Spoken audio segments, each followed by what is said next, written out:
Hello viewer, আসসালামু আলাইকুম। আজ আপনাদেরকে দেখাবো ডাটা পুঁটি মাছের একটা অসাধারণ রেসিপি। এর জন্য ডাটাগুলো এভাবে কেটে নিয়েছি।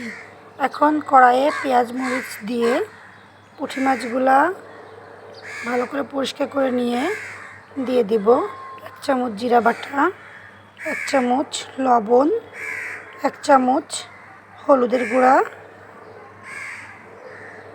ও চামচ মটরশুঁটি দিয়ে পরিমাণ মতো সয়াবিন তেল দিয়ে ভালো করে মাছগুলোকে মাখিয়ে নিব।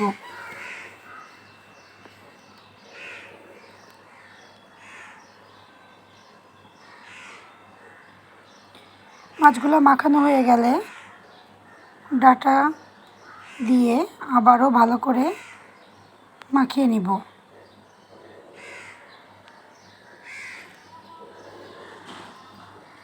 এই চচ্চড়িটা খেতে অসম্ভব মজার।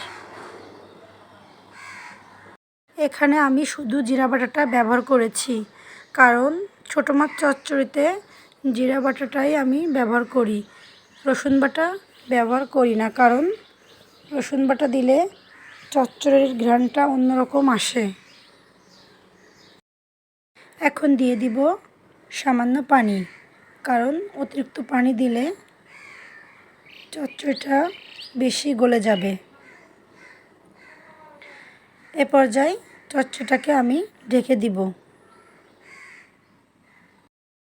আপুরা, ভয়েস দেওয়া এত কষ্টের, কাকের ডাক তো নিশ্চয়ই আপনারা শুনতে পাচ্ছেন। আসলে আমি তো কলোনিতে থাকি, গ্রিন রোডে। এখানে প্রচুর কাক, এই জন্য ওরা ভয়েস দেওয়ার সময় ডিস্টার্ব করে। দেখুন, কথা বলতে বলতে আমার চচ্চড়িটাও হয়ে গেছে। এ পর্যায়ে দিয়ে দিব ধনেপাতা। এটা ফ্রিজে রাখা ছিল, এজন্য ধনের পাতার কালারটা এমন আসছে। এখন উলটপালট করে আবারও নেড়ে নিব।